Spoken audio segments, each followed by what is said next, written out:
Bismillahirrahmanirrahim. Assalamualaikum warahmatullahi wabarakatuh.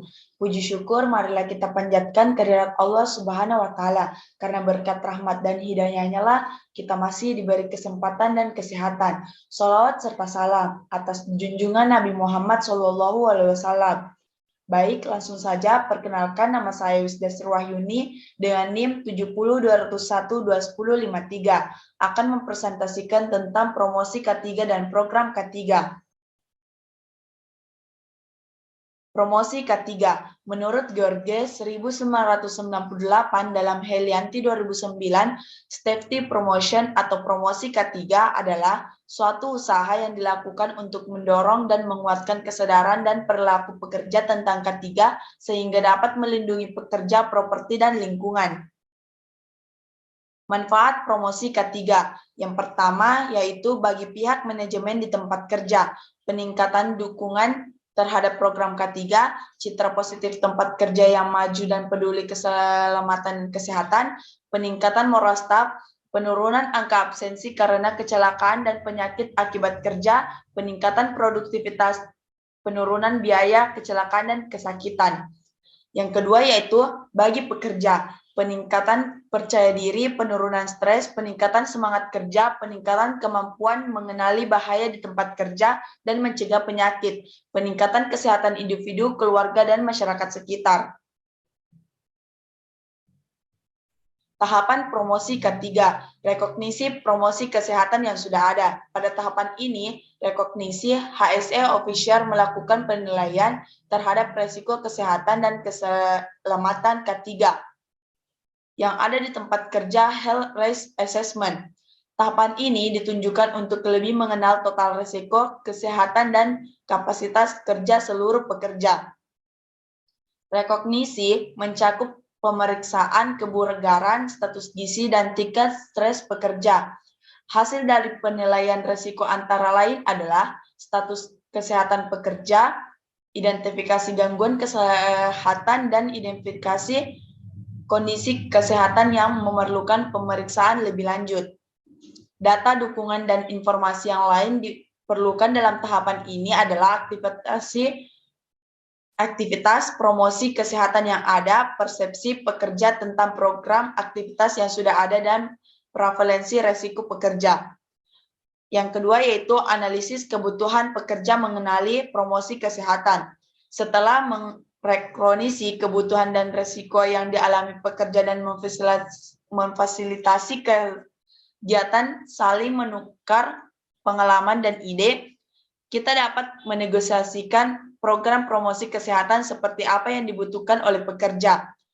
Hal-hal yang dapat dipertimbangkan dalam tahap ini antara lain besarnya kontribusi masalah kesehatan terhadap biaya kesehatan, cacat yang mungkin timbul, dan akses terhadap fasilitas pendukung. Tahap analisis harus dilakukan untuk mengetahui hubungan antara pengetahuan dan perilaku pekerja.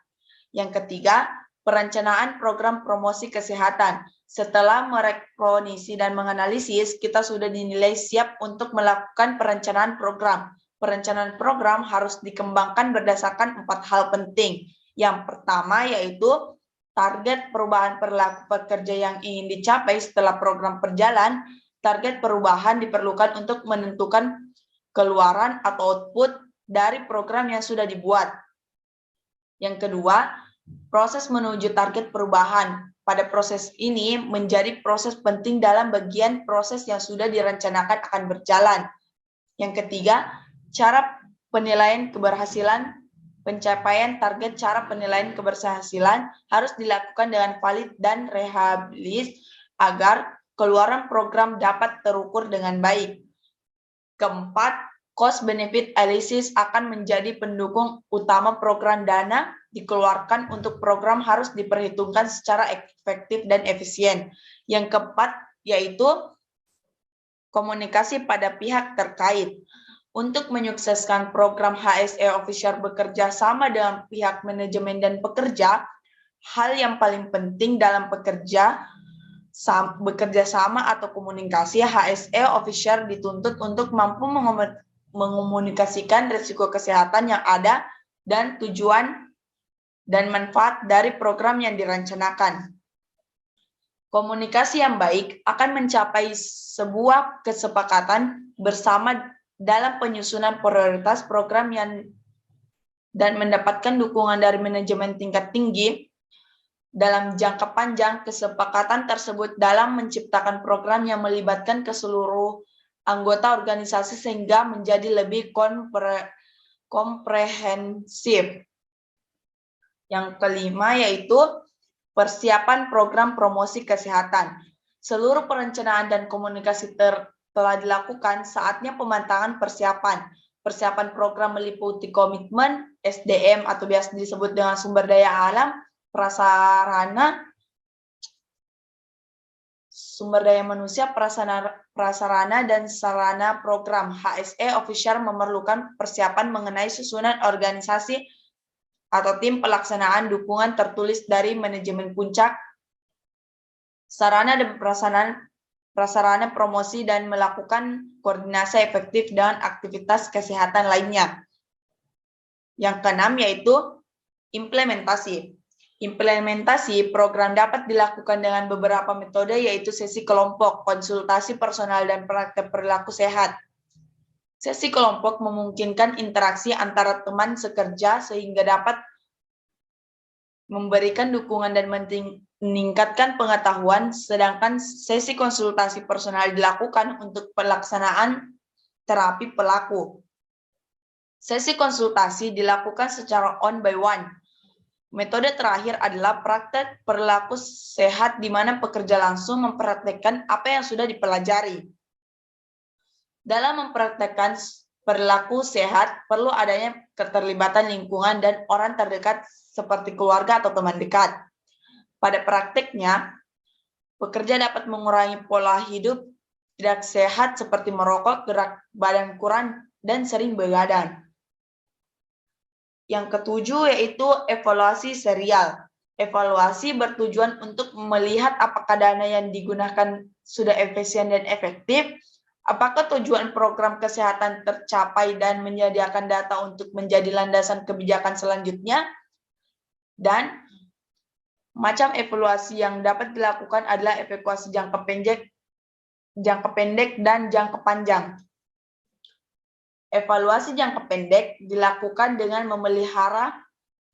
melihat perubahan pola pikir, berkurangnya resiko kesehatan pekerja, dan peningkatan status kesehatan. Berbeda dengan evaluasi jangka pendek. Evaluasi jangka panjang mengukur variabel yang lebih luas. Hal-hal yang diukur dalam evaluasi jangka panjang antara lain peningkatan produktivitas dan profitabilitas. Yang terakhir yaitu kontinuitas atau kesinambungan program melakukan hal yang penting. Jika hasil evaluasi menunjukkan bahwa pekerja berhasil mencapai target, perlu diberikan apresiasi dan pihak manajemen berhak untuk merancang target yang lebih tinggi lagi. Apabila belum berhasil, siklus semula perlu dilakukan dengan beberapa improvisasi program. Tujuan health education dan promotion.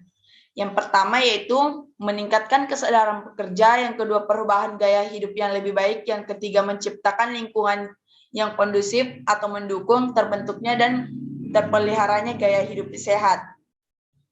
Prinsip ketiga, komprehensif, yaitu menggabungkan antara intervensi individu dan organisasi yang dapat menciptakan lingkungan kerja yang sehat dan aman, partisipasi dan pemberdayaan, yaitu seluruh pegawai terlibat dalam menentukan kebutuhan dan solusi.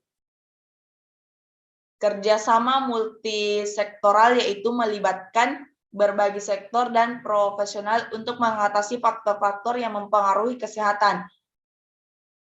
Keadilan sosial, yaitu seluruh pekerja terlibat dalam program tanpa membeda-bedakan. Yang terakhir, kesinambungan, yaitu disesuaikan dengan budaya kerja agar dapat berkelanjutan. Tujuan program ketiga, melindungi keselamatan karyawan, menjamin sumber produksi yang digunakan, meningkatkan kesejahteraan pekerja. Program ketiga, Program ketiga adalah suatu program yang di dalamnya berisi tentang berbagai macam tindakan dan penanganan atau potensi bahaya dan kecelakaan kerja yang dirancang demi mencegah terjadinya hal-hal yang tidak diinginkan yang bisa terjadi selama proses kerja dilakukan. Program-program ketiga. Program-program ketiga di sini program mengidentifikasi bahaya dan penilaian risiko. Yang pertama, program ini adalah program ketiga yang biasanya paling dasar dan mencakup berpengaruh terhadap program-program lain. Di program ketiga ini, pekerja diharuskan bisa sebutkan seluruh kegiatan di tempat kerjanya, termasuk yang rutin maupun non-rutin. Serta dalam kondisi darurat untuk identifikasi potensi bahaya dan risikonya, selanjutnya setelah berhasil mengidentifikasi, dilanjutkan dengan perencanaan pengendalian terhadap risiko yang ada.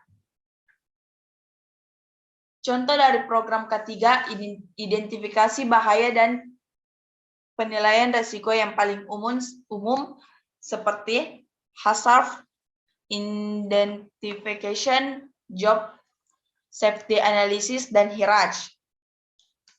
Yang kedua yaitu program ketiga identifikasi, peraturan dan perundangan. Program ketiga lainnya yakni seperti identifikasi peraturan dan perundangan. Tujuan program ketiga ini untuk memastikan kepatuhan terhadap perundangan yang berlaku, juga sebagian bahan negosiasi kepada pihak manajemen serta pekerja, dalam rangka memastikan kepatuhan terhadap peraturan. Peraturan dan perundangan keselamatan dan kesehatan kerja bisa bersumber dari pemerintah, kementerian, korporat, maupun perusahaan induk dan sumber peraturan perundangan ketiga yang lainnya. Yang ketiga yaitu penetapan tujuan dan program. Biasanya penetapan tujuan dan program ketiga dilaksanakan awal tahun. Program ini wajib disepakati pihak pekerja dan manajemen. Program penetapan tujuan memberikan panduan dan pedoman dalam pekerja mengenali suksesnya sebuah program ketiga. Yang keempat yaitu program pelatihan ketiga. Fungsi program ini guna tingkatkan kemampuan pekerja. Pelatihan ketiga juga untuk membuat kepatuhan terhadap perundangan ketiga. Program pelatihan ketiga bisa dilaksanakan pihak internal seperti ahli K3 UMJ, tim P2K3, dan HRD. Juga bisa dilakukan dari pihak luar seperti misalnya OJK, 3 dinas kementerian terkait, dan lembaga sertifikasi. HRD sebaiknya siapkan kebutuhan terkait pelatihan ini. Contoh program pelatihan ketiga misalnya safety induction. Ini ditujukan bagi era baru,